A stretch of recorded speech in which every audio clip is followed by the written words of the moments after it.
தற்போது தேமுதிகவினுடைய வேட்பாளர் பட்டியலில் விருதாச்சலத்தில் தேமுதிக பொதுச் செயலாளர் பிரேமலதா விஜயகாந்த் போட்டியிடப் போவதாக அறிவிப்பு வெளியாக இருக்கிறது. அதேபோன்று விருதுநகர் தொகுதியில் விஜய பிரபாகரனும், தருமபுரியில் இளங்கோவன், சேலம் மேற்கில் அழகாபுரம் மோகன்ராஜும் போட்டியிடுவதாக பட்டியல் வெளியாக இருக்கிறது.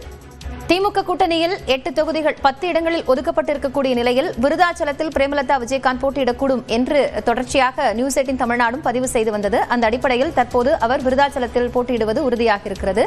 அதேபோன்று மற்ற வேட்பாளர்களின் பட்டியலும் வெளியாக இருக்கிறது. கூடுதல் விவரங்களை செய்தியாளர் லிபிகாவிடம் கேட்கலாம். லிபிகா, இந்த பட்டியல் யார் போட்டியிடுகிறார்? விவரம். காயத்ரி, தேசிய முற்போக்கு திராவிட கழகம் 10 தொகுதிகளில் திமுக கூட்டணியில் வரக்கூடிய 2026 சட்டமன்ற தேர்தலில் போட்டியிடுகின்றது. இதற்கான தொகுதி பட்டியல், அந்த வேட்பாளர்கள் பட்டியல் என்பது தற்போது தேமுதிக அதிகாரப்பூர்வமாக அறிவித்திருக்கின்றது. அந்த வகையில் தேமுதிகவினுடைய பொதுச் செயலாளராக இருக்கக்கூடிய பிரேமலதா விஜயகாந்த் விருதாச்சலம் தொகுதியில் வேட்பாளராக போட்டியிடுகின்றார். இது குறித்து நியூஸ் 18 தமிழ்நாடு தொலைக்காட்சி 2 நாட்கள் முன்புமே செய்தி ஒளிபரப்பு செய்திருந்தது. தொடர்ச்சியாக விருதுநகர் மாவட்டத்தை பொறுத்தவரை விஜய பிரபாகரன் இளைஞரணி செயலாளர் போட்டியிடுகின்றார். அதே போன்று தர்மபுரி தொகுதியை பொறுத்தவரை டாக்டர் அவைத்தலைவர் இளங்கோவன் போட்டியிடுகின்றார். குடியாத்தம் தனி தொகுதியை பொறுத்தவரை பிரதாப் போட்டியிடுகின்றார். அவர் மாவட்ட செயலாளராக இருந்து வருகிறார். அதே போன்று சேலம் மேற்கை பொறுத்தவரை கட்சியினுடைய கொள்கை பரப்பு செயலாளராக இருக்கக்கூடிய அழகாபுரம் மோகன்ராஜ் முன்னாள் சட்டமன்ற உறுப்பினராகவும் இருந்திருக்கின்றார். தேமுதிகவினுடைய மறைந்த தலைவர் விஜயகாந்த் இருந்த காலகட்டத்தில் முன்னாள் சட்டமன்ற உறுப்பினராக இருந்த நிலையில் அவருக்கான அந்த வாக்கு வங்கி அப்படிங்கிறது அந்த பகுதியில் தொடர்ந்து இருந்து வருகிறது. இதன் காரணமாக அவருக்கு தற்போது போட்டியிட வாய்ப்பு என்பது வழங்கப்பட்டிருக்கின்றது. அதே போன்று போலூரை பொறுத்தவரை திருவண்ணாமலையினுடைய மாவட்ட செயலாளர் சரவணனுக்கு வழங்கப்பட்டிருக்கின்றது.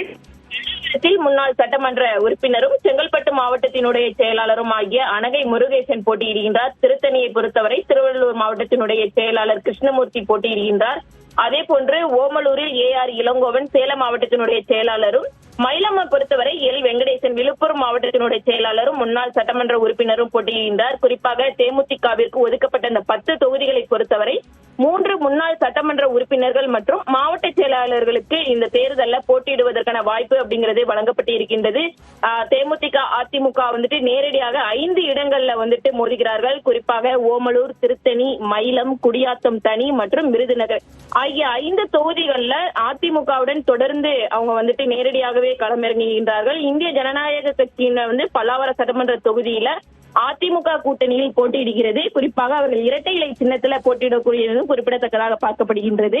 பாமகவினுடன் 4 தொகுதிகள்ல நேருக்கு நேராக தேமுதிக இந்த தேர்தலை சந்திக்க இருக்கின்றார்கள். குறிப்பாக கட்சியினுடைய பொதுச் செயலாளராக இருக்கக்கூடிய பிரேமலதா விஜயகாந்த் போட்டியிடக்கூடிய விருதாச்சலம் தொகுதியில் அதிமுக கூட்டணியில பாமக சட்டமன்ற உறுப்பினர் அங்க போட்டியிட இருக்கின்றார்கள். அதே போன்று தர்மபுரி மற்றும் சேலம் மேற்கு மற்றும் போலூர் ஆகிய இடங்கள்லையும் பாமகவை எதிர்த்து தேமுதிக இந்த தேர்தலில் போட்டியிட இருக்கின்றார்கள். குறிப்பாக கட்சியினுடைய பொதுச் செயலாளர் பிரேமலதா விஜயகாந்த் முதல் முறையாக சட்டமன்ற தேர்தலில் போட்டியிடுகிறார் என்பதும் குறிப்பிடத்தக்கதாக பார்க்கப்படுகிறது. காயத்ரி, லிபிகா, இப்போ விருதாச்சலம் அப்படிங்கிறது தேமுதிகவுக்கு ரொம்ப சென்டிமெண்டான ஒரு தொகுதியாக பார்க்கப்படுகிறது. இந்த முறை வேட்பாளர் தேர்வுல தேமுதிக என்ன மாதிரியான விஷயங்கள் எல்லாம் கையாண்டிருக்காங்க? கண்டிப்பா விருதாச்சலத்தை பொறுத்தவரை கட்சியினுடைய பொதுச் செயலாளர் பிரேமலதா விஜயகாந்துக்கு வழங்கப்பட்டிருக்கின்றது. மறைந்த தேமுதிகவினுடைய தலைவர் விஜயகாந்தும் அதே பகுதியில போட்டியிட்டு இருக்கின்றார். குறிப்பாக ரிஷிவந்தியம் ஆகிய பகுதிகளிலையும் போட்டியிட்டு வெற்றி கண்டிருக்கின்றார். இதன் காரணமாக அந்த தொகுதி அப்படிங்கிறது விருதாச்சலம் ரிஷிவந்தியம் கேட்கப்பட்டிருந்தது தேமுதிக சார்பில். இருப்பினும் தேமுதிகவிற்கு ரிஷிவந்தியம் தொகுதி கிடைக்கப்பெறாத நிலையில் தொடர்ச்சியாக தற்போது விருதாச்சலத்தில் போட்டியிடுகின்றார். அதே போன்று விருதுநகரை பொறுத்தவரை கட்சியினுடைய இளைஞரணி செயலாளராகவும், அதே போன்று தேமுதிகவினுடைய மறைந்த தலைவர் விஜயகாந்தினுடைய மூத்த மகனான விஜய பிரபாகரன் போட்டியிடுகின்றார்.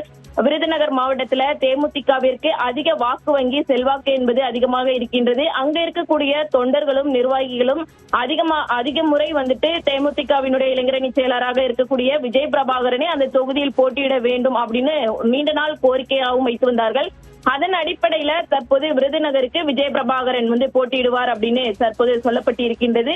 அதே போன்று மற்ற தொகுதிகளை பொறுத்தவரை முன்னாள் சட்டமன்ற உறுப்பினர்களுக்கு அதிக செல்வாக்கு இருப்பதின் காரணமாக அவர்களுக்கு அந்த வாய்ப்பு அப்படிங்கிறது கொடுக்கப்பட்டிருக்கின்றது.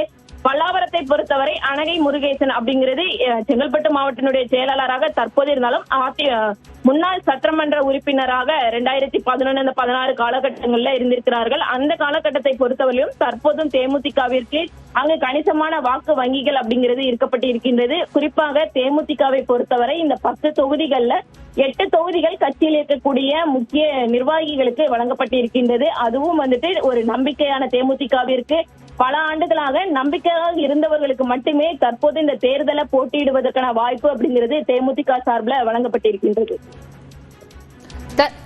லிபிகா, இப்போ தர்மபுரியை பொறுத்த மட்டும் இப்ப நீங்களே குறிப்பிட்டிருந்தீங்க பாமகவினுடைய அந்த ஃபைட் இருக்கக்கூடிய இடங்கள்ல தேமுதிக வேட்பாளர்கள் இருக்கிறாங்க அப்படின்னு. அப்ப அவங்களுக்கான ஒரு கணிசமான வாக்கு வங்கி இருக்கு.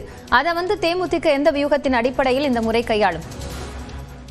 கண்டிப்பா தர்மபுரி அப்படிங்கிறப்ப கட்சியினுடைய அவை தலைவராக இருக்கக்கூடிய டாக்டர் இளங்கோவனுக்கு அந்த தொகுதி அப்படிங்கிறது வழங்கப்பட்டிருக்கின்றது. அவர் அந்த தொகுதியினுடைய மாவட்ட செயலாளராகவும் இருந்து வருகின்றார். கட்சியில் இருக்கக்கூடிய ஒரு முக்கிய பொறுப்பில் இருந்து வருகிறார். குறிப்பாக தர்மபுரியை பொறுத்தவரை தேமுதிகவிற்கு இருக்கக்கூடிய அந்த வாக்கு வகையிலும் பாமகவிற்கும் அந்த பகுதியில தொடர்ந்து வாக்கு அதிகமாகவே இருக்கின்றது. இருப்பினுமே தற்போதைய தேமுதிக திமுக கூட்டணி. நன்றி லிபிகா.